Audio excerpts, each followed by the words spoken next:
الأستاذ وليد بيقول قيام الليل متى؟ هو قبل الفجر بساعة ولا إمتى؟ هو قيام الليل بيبدأ من بعد صلاة العشاء لحد صلاة الفجر.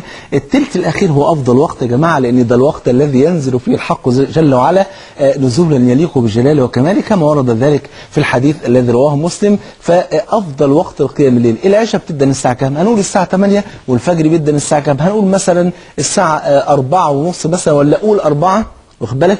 قيس الوقت من 8 ل 4 هيطلع كام ساعة؟ 8 ساعات مثلا، أو 8 ساعات. قيس بقى الثلث الأخير من الليل يبدأ الساعة كام؟ يبدأ في حدود مثلا من الساعة 1 ل 4، أو من الساعة 12:30 ل 4، أو قول من 1 ل 4 وشوية.